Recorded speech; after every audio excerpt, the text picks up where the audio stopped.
Okay, today I want to talk about actors and what they need to do 2025 and moving forward. Like you guys know, right now it's especially these last 2, maybe even 3 years, it's been an incredibly hard time for the entertainment industry and especially for actors as well. You know, there's a lot less auditions. I mean, I've worked in talent management for 10 plus years, and this has been the time that even other talent managers and agents I've talked to where they've been like, okay, it's the slowest it's ever been. And most actors, you as well, probably noticed that there's been a big drop off. There's a lot less auditions than there's ever been. That's been kind of going on for the last 2 years at least, but especially beginning of 2025, it's been very noticeable. Even for actors that have big resumes, that have series regulars, it's just been a lot slower for a variety of reasons that I've gone into in some of the other videos. So I really want to talk about what I think actors need to do moving forward and kind of what it takes nowadays to really build a career and what can help you build a career, because it's not the same as 10 years ago, and I don't think you can just rely on auditions. I think you need to do more than you had to do before to really break through, to really help your career, and that's what I want to talk about today. And I'm going to be talking a lot today about, you know, my perspective and my experience from 10 years as talent management, where I've managed actors that have become series regs on Apple TV, Netflix, and other channels. And I say all that to say that a lot of times the actors that work the most or the most consistently were also the ones putting in a lot of work. And especially now, and you can check this with a lot of these actors, is there's so many actors now producing their own stuff. And I think now, even if you're an actor that's starting out, obviously you're not going to be able to produce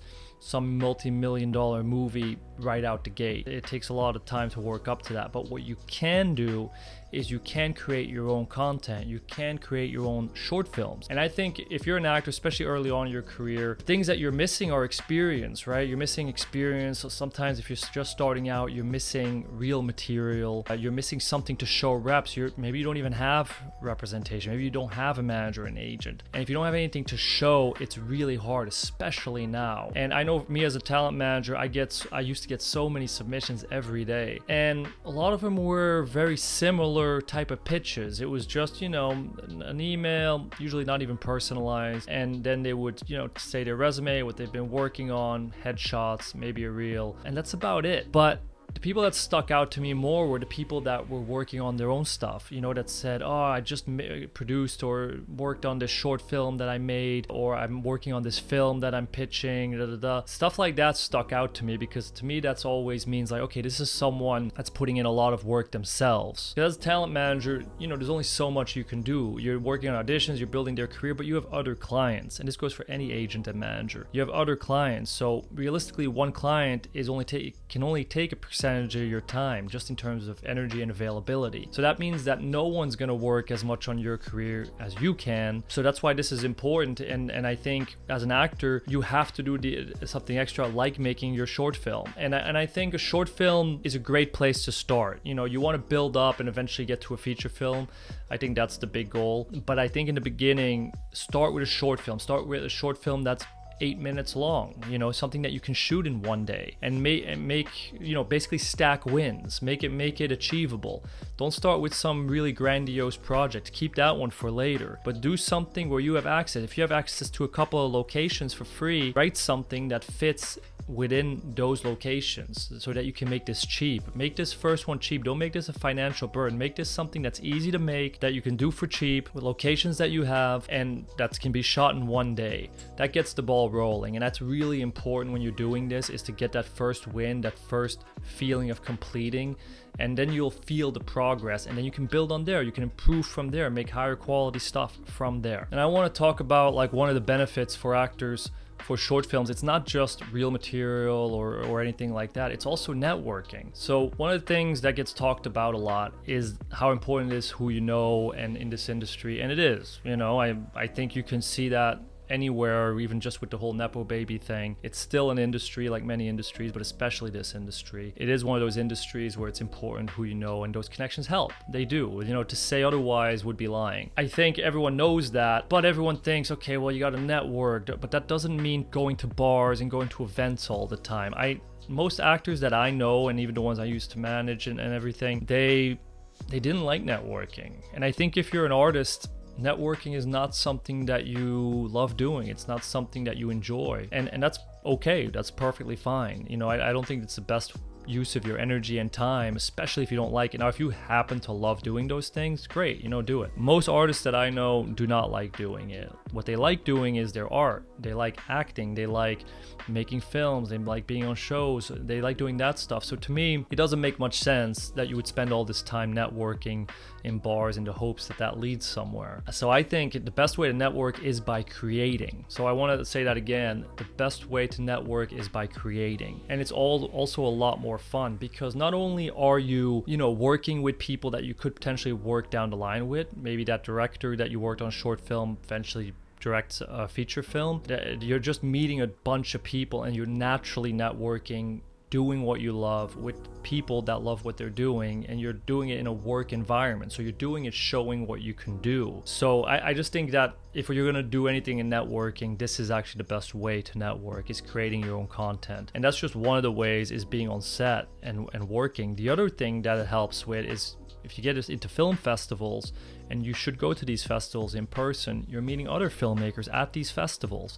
They're seeing your work, and that's just how you grow, and you can network and really amplify that quickly, is by doing that. And it'll be way more effective than going to any of these events or bars or anything like that. And most importantly, you're gonna have a lot more fun. It's a lot more fun to do what you love and to use that as your networking power. So I think in that way, I think that's what actors should do for networking, is create your own stuff, use that as your networking. Then the other thing that I think it really helps with, and I noticed this in my own clients, is that it helps you with your auditions, you know, especially when audition quantity has gone down and there's less auditions. It can create a lot of pressure on you as an actor to really make this audition great, you know, like make this audition work. I need to get this job.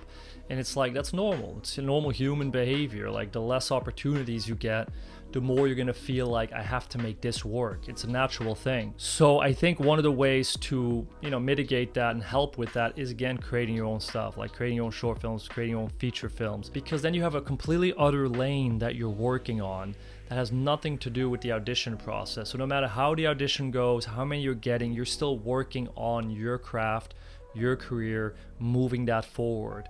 So they're kind of like intertwined, because then what happens, and what I noticed with a lot of actors, when they're doing their own stuff, they're looser in their auditions because they've been, you know, they're doing their thing. There's not so much pressure, but there's also just that they're working on their craft. They're actually doing it instead of just self-taping, which, you know, let's be honest, like, I'd say most actors don't love self-taping. It's not really, you know, for most, it's not going to feel like real acting. It's not what you want to do. You didn't start this career to be in front of a self-tape camera at home that you're setting up and just by yourself and reading with someone over Zoom. It's like, that's not why you started this career. You started because you want to be on set, you know, you want to be working. And I think that's why, if you're doing that, it just feeds kind of that artist side as well. It feeds that creativity, it feeds the inspiration. And I think in an industry as tough as this one, I think you need to do everything you can to kind of feed yourself creatively in that way, and this is one of the best ways to do it. And then lastly, of course, like, you'll just get better reel material. Like, if you're making good quality short films, and if you're a starting actor and you don't have any TV credits or film credits, like, this is a good way to get stuff for your reel, because you could, you know, throw up audition material, and that's not always bad, but it's not as good as actual scene work, especially if you're doing good stuff with other good actors. It just elevates your craft, it elevates what you're showing. So I think just real material wise, which again will help you with reps and managers, so you're just getting so many benefits from doing a short film or making your own films. Like, that's obviously the next step. It's a no-brainer. I think every actor should be doing it. So to conclude, I really do think that every actor needs to start learning how to make their own stuff. And that doesn't mean you need to know everything, you know what I mean? You don't need to direct it and DP it and whatever. You don't need to learn all that if you don't want, and you can kind of gravitate towards what you like. But you can be the kind of the producer, you know, the one that gets people on board, gets people excited. You can find a writer, you can find a short script, a DP, a director, and get everyone on board, and you can be the one coordinating, because that is the hardest part. Like, the hardest part is the person that drives the whole thing forward. So I think as an actor, you have to be the driver, and I think this is one of the things that will help you career-wise right now the most, especially if you're starting out. Like, if you can take one thing away from this, is just start on your first short film, you know, do a 1-day shoot, minimal crew, and just get the first one done, and hopefully that starts feeding the, you know, the inspiration and the creativity, and hopefully that gets you going. And then, you know, who knows, then from there on, maybe you'll work all the way up to making a feature, and it gets really fun, you know. And I think this is just a really fun way to build your career, so I highly recommend you do it.